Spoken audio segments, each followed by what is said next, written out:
जय बाबा की। आज की क्लास में हम सीखेंगे कि ग्रहों का गोचर किस तरह से किन किन राशियों में कितने समय के लिए होता है। ठीक है, तो क्लास शुरू करें। ओके।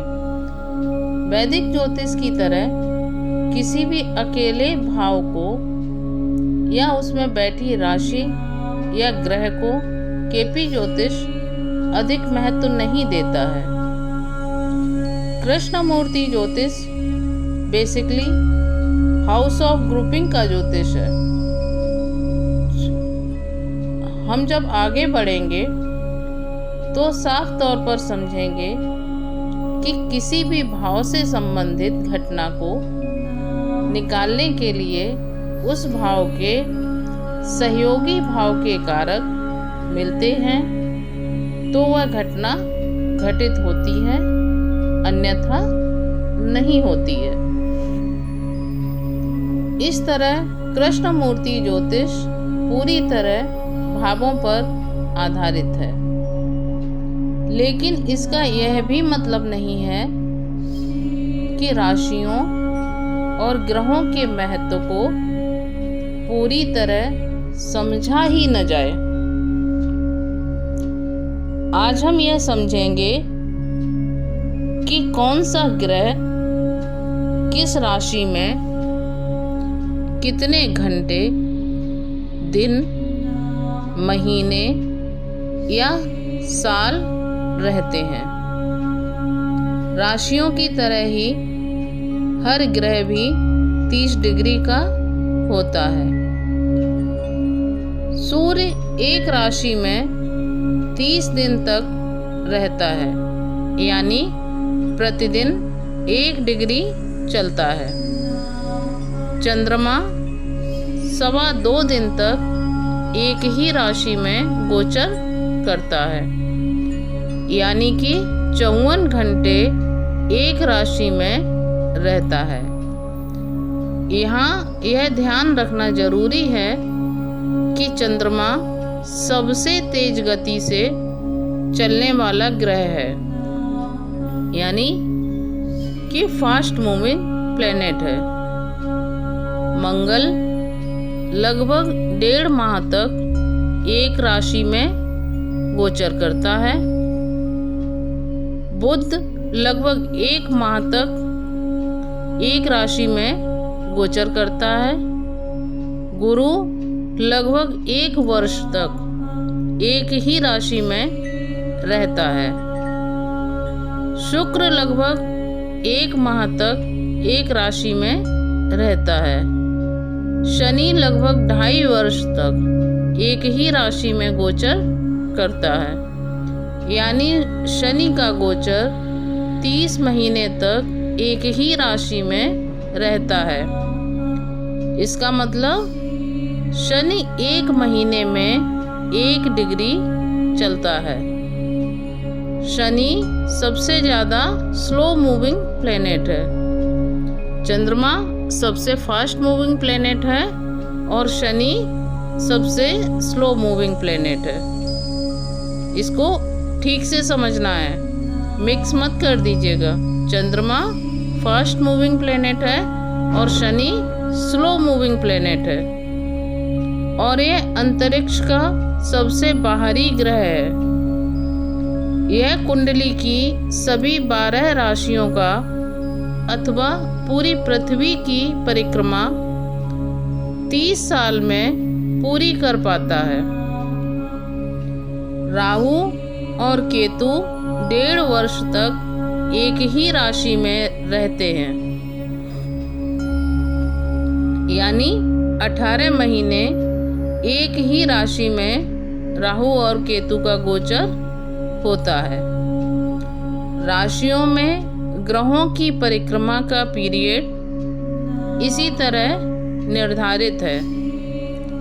जब भी कोई ग्रह वक्री या रेट्रोग्रेड होता है और फिर कुछ दिन या महीनों तक वक्री रहने के बाद जब वह डायरेक्ट मोशन में आता है तो उस ग्रह की पहले से निर्धारित अवधि कुछ बढ़ भी जाती है। इसी तरह कभी कभी कोई ग्रह अतिचारी हो जाता है। इसका मतलब यह है कि ग्रह जिस राशि में गोचर कर रहा है वह उस राशि की अपनी गोचर अवधि पूरी करने से पहले ही आगे की राशि में प्रवेश कर जाता है। मुझे याद आ रहा है कि कोई 3-4 साल पहले मंगल अतिचारी होकर जिस राशि में ट्रांजिट कर रहा था उससे अगली राशि में 6 महीने के लिए अतिचारी हो गया था।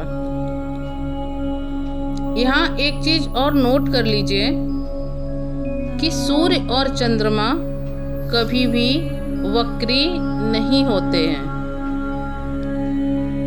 यह हमेशा डायरेक्ट मोशन में ही गोचर करते हैं और राहु और केतु कभी भी डायरेक्ट मोशन में गोचर नहीं करते हैं। यह दोनों ग्रह हमेशा वक्री ही रहते हैं। क्लियर? ओके। सूर्य का राशि परिवर्तन सूर्य संक्रांति कहलाता है। सूर्य जब भी मकर राशि में आता है या कहें कि सूर्य 14 जनवरी से 13 फरवरी तक मकर राशि में रहता है। तो जब 14 जनवरी को सूर्य मकर राशि में प्रवेश करता है उसी समय मकर संक्रांति का पर्व मनाया जाता है। लेकिन कभी कभी सूर्य 15 जनवरी को मकर राशि में प्रवेश करता है, तब उस वर्ष 15 जनवरी को ही मकर संक्रांति मनाई जाती है। इसे ही मकर संक्रांति कहते हैं। सूर्य 14 फरवरी से 13 मार्च तक कुंभ राशि में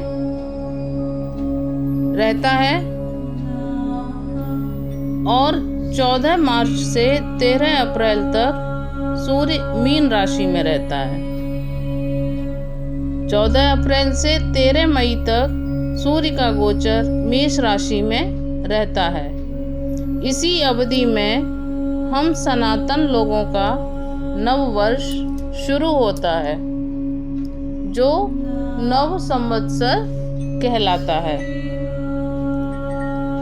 सूर्य 14 मई से 13 जून तक वृष राशि में रहता है और 14 जून से 13 जुलाई तक मिथुन राशि में सूर्य का गोचर होता है।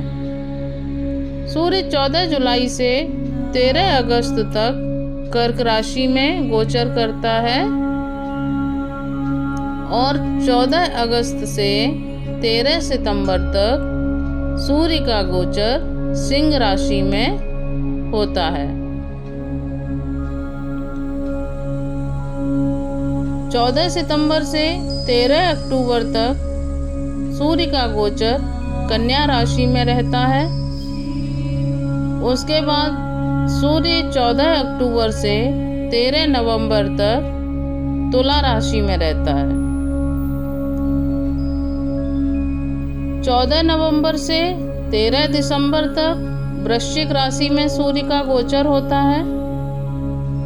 उसके बाद 14 दिसंबर से 13 जनवरी तक धनु राशि में सूर्य का गोचर होता है। तो इस तरह से मकर राशि से लेकर के धनु राशि तक सूर्य एक वर्ष में सभी राशियों में 12 महीने में गोचर करता है।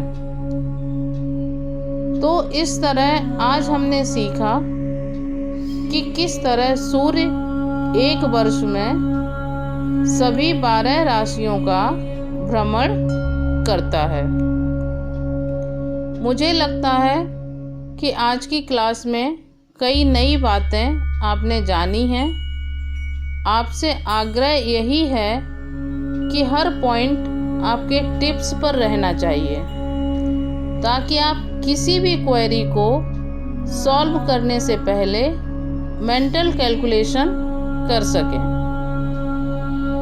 शीघ्र मिलेंगे एक नई वीडियो नई जानकारी के साथ। आपको यह जानकारी कैसी लगी कृपया कमेंट करके ज़रूर बताएं। वीडियो का कंटेंट अच्छा लगा हो तो इसे लाइक अवश्य करें और मेरा उत्साह बढ़ाने के लिए मेरे चैनल को सब्सक्राइब अवश्य करें। धन्यवाद। जय बाबा की।